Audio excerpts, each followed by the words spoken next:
बच्चों, हिंदी साहित्य की कक्षा में आप सभी का स्वागत है। हिंदी साहित्य हमें सिर्फ बोलना ही नहीं सिखाता, अपितु जीवन जीने की कला और उसके महत्व से भी अवगत कराता है। तो आइए हम इस अध्याय को आज शुरू करते हैं। हमारा अध्याय है मुहावरे और लोकोक्ति। तो आइए शुरू करते हैं इस पाठ को। यह है पाठ 20, मुहावरे और लोकोक्तियां। सबसे पहले हम जानेंगे कि मुहावरा किसे कहते हैं। मुहावरे ऐसे वाक्यांश होते हैं जो अपने शब्द का शाब्दिक अर्थ न प्रस्तुत करके एक विशेष अर्थ को प्रस्तुत करते हैं, वे मुहावरे कहलाते हैं। आइए पढ़ते हैं। मुहावरा कुछ वाक्यांश अपना साधारण अर्थ नहीं बल्कि एक विशेष अर्थ बताते हैं। ऐसे वाक्यांश ही मुहावरे कहलाते हैं। मुहावरे के प्रयोग से हमारी भाषा रोचक और प्रभावी बन जाती है। मुहावरा पूर्ण वाक्य न होकर वाक्यांश होता है जो वाक्य के बीच में प्रयुक्त होता है, यानी उसका प्रयोग वाक्यों के बीच में किया जाता है। इनके प्रयोग से भाषा में सजीवनता आती है। इनसे भाषा में रोचकता ही नहीं आती, वरन इनके प्रयोग से वह बहुत प्रभावशाली हो जाती है। जैसे कि अंगूठा दिखाना, यानी साफ इनकार कर देना। अंगूठा दिखाना अर्थात ऐसा नहीं होगा कि ये अंगूठा दिखाना, नहीं। अंगूठा दिखाने का अर्थ होता है किसी चीज से मुकर जाना या मना कर देना। आइए यहाँ पर कुछ मुहावरे, उनके अर्थ और वाक्य में प्रयोग दिए गए हैं, इन्हें पढ़ते और समझते हैं। पहला मुहावरा हमें दिया गया है, अपनी खिचड़ी अलग पकाना, अर्थात सबसे अलग रहना। इसका मतलब होता है सबसे भिन्न, सबसे अलग रहना।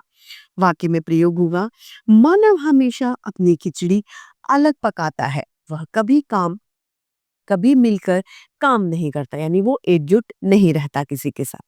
दूसरा है अंग अंग ढीला हो जाना, यानी बहुत थक जाना। माताजी सुबह से लेकर शाम तक काम में लगी रहती है, इसीलिए उनका अंग अंग आज ढीला हो गए। कई दिनों से लगातार परिश्रम करने से आज मेरा अंग अंग ढीला हो गया।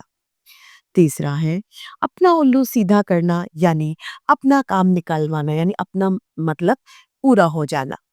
वह तो अपना उल्लू सीधा कर चलता बना, अब जवाब तो हमें देना पड़ रहा है। चौथा, आंखों पर पर्दा पड़ना, यानी भला बुरा न समझना, किसी की अच्छाई और बुराई को न समझ पाना। लगता है मदन की आंखों पर पर्दा पड़ गया है, जो बात को समझता ही नहीं है। पांचवा है आकाश पाताल एक करना, यानी बहुत मेहनत करना, जी तोड़ मेहनत करना। परीक्षा में प्रथम श्रेणी लाने के लिए मान्या ने आकाश पाताल एक कर रखा था। छठा है अगर मगर करना, यानी टालम टोल करना। तुम हर काम के लिए अगर मगर कर देते हो। आठवां है आंखों में धूल झोंकना, किसी को धोखा देना। तुम उसकी बुराई करके आग में घी डालने का काम कर रहे हो। आंखों में धूल झोंकना, यानी शिवाजी मुगलों की आंखों में धूल झोंककर निकल गए। आग में घी डालना, यानी गुस्से को और बढ़ाना, क्रोध को बढ़ाना।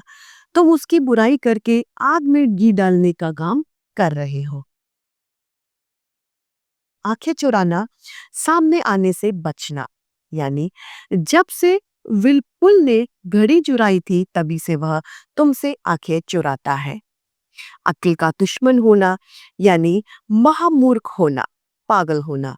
तुम तो बिल्कुल अक्ल के दुश्मन हो, कोई बात ढंग से समझते ही नहीं। ईद का चांद होना, यानी बहुत दिनों बाद किसी व्यक्ति का मिलना ईद का चांद होना कहलाता है।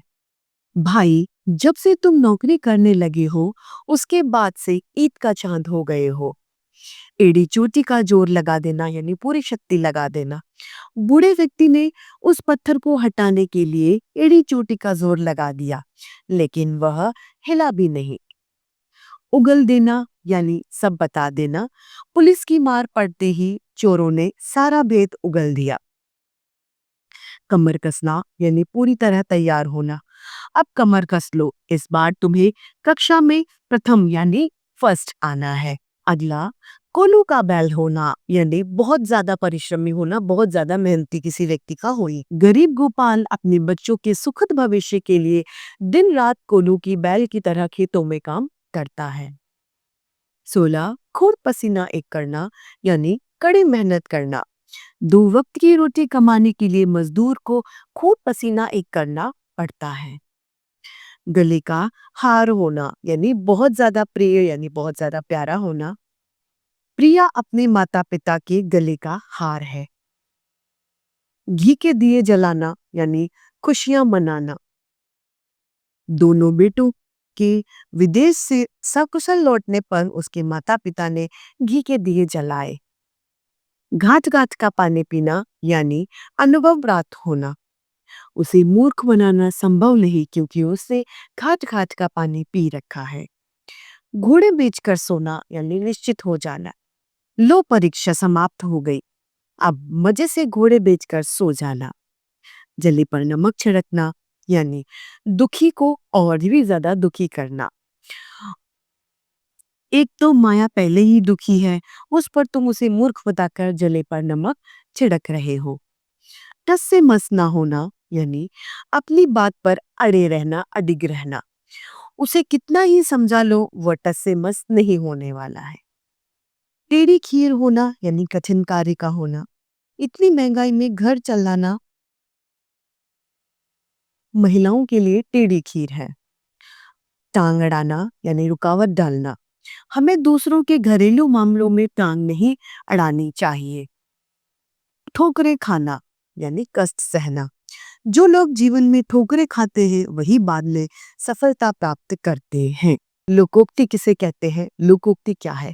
लोकोक्ति का शाब्दिक अर्थ होता है लोक में उक्ति यानी लोक में जन में बोले जाने वाली उक्ति को लोकोक्ति कहा जाता है। इसको कहावत भी कहा जाता है यानी लोकोक्ति का दूसरा नाम कहावत है। तो आइए इसे पढ़ते हैं। लोकोक्ति। लोकोक्ति का अर्थ है लोक की उक्ति यानी लोक में सामान्य रूप से प्रचलित बात। लोकोक्ति को कहावत के नाम से भी जाना जाता है। लोकोक्ति जीवन के व्यापक अनुभवों को सामान्य शब्दों के माध्यम से व्यक्त करती है। लोकोक्तियां दिखने में छोटी लगती हैं लेकिन उसमें भाव ज्यादा रहते हैं। इनका भी शाब्दिक अर्थ नहीं बल्कि एक विशेष अर्थ होता है। जैसे कि आम के आम गुठलियों की दाम यानी दोहरा लाभ होना। अंधी पीसे कुत्ता खाए यानी किसी का फायदा उठाना। जिसकी लाठी उसकी भैंस यानी जो शक्तिशाली है वही उसी का ही सब कुछ है। अब लोकोक्ति और मुहावरों में अंतर क्या है वो हम जानेंगे। मुहावरा एक वाक्यांश है लेकिन लोकोक्ति एक पूरा वाक्य होती है। इसका स्वतंत्र रूप से प्रयोग किया जाता है लेकिन मुहावरों का स्वतंत्र रूप से प्रयोग नहीं किया जाता। मुहावरों को वाक्य के बीच में रखा जाता है जबकि लोकोक्ति का प्रयोग किसी के समर्थन में वाक्य के तौर पर किया जाता है। यहाँ पर कुछ प्रचलित लोकोक्तियां हैं, आइए उन्हें पढ़ते हैं। पहला है अंधा क्या चाहे दो आंखें यानी अभिष्ट वस्तु की प्राप्ति होना। जो हम बहुत ज्यादा चाहते हैं वो हमें मिल जाएगा। मुझे बस में चढ़ते ही सीट मिल गई और मैं आराम से बैठ गया। यह तो वही बात हो गई, अंधा क्या जाने दो आंखें। दूसरी है आंखों में अंधों में काना राजा यानी मूर्खों के बीच में थोड़ा बुद्धिमान व्यक्ति का होना। गांव में अनपढ़ लोगों के बीच श्याम ही पांचवी पास है, इसीलिए वही अंधों में काना राजा है यानी वो अंधों में काना राजा की भूमिका निभा रहा है। तीसरा है आम के आम गुठलियों के दांव यानी दोहरा लाभ होना। मैं कश्मीर घूमने गया था तो 5 पेटी सेब भी लेता आया, अच्छे दामों पर बिक गए। सही ही तो है आम के आम गुठलियों की दाम। चौथा अब पछताए होत क्या।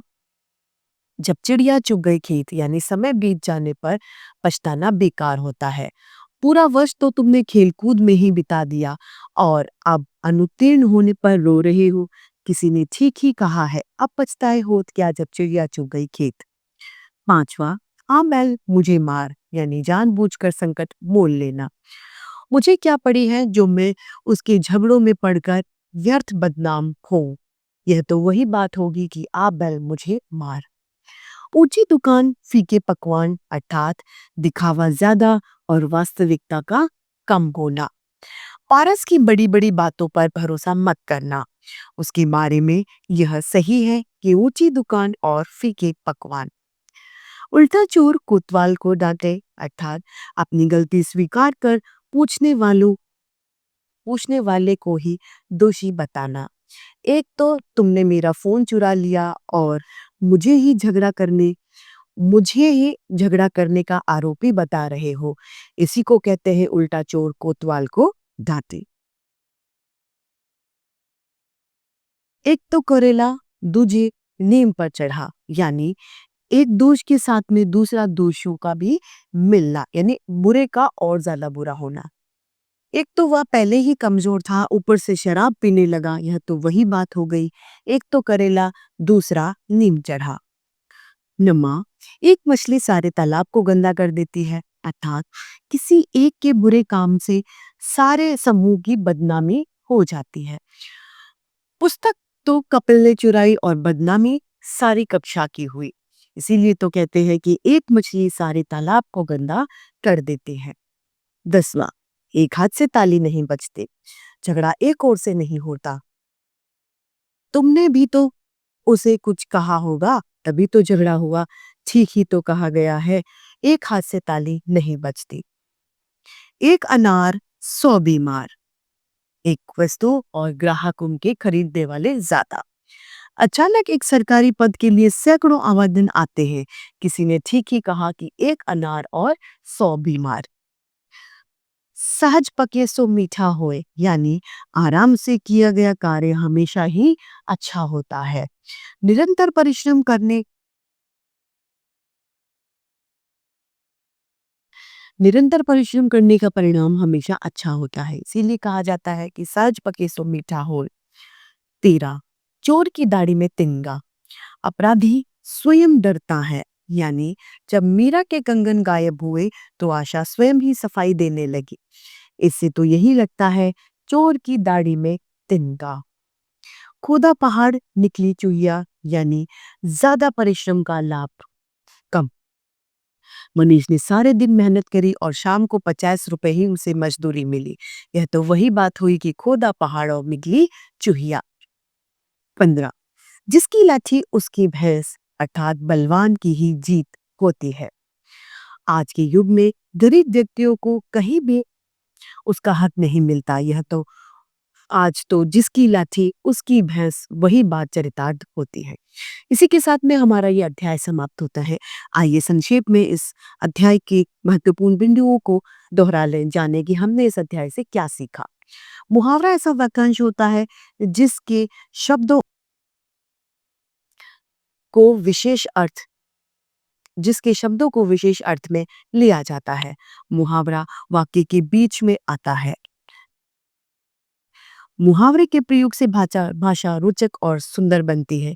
लोकोक्तियां सदैव सदियों से प्रचलित कहावतें हैं जिनमें मनुष्य के व्यापक अनुभव होते हैं।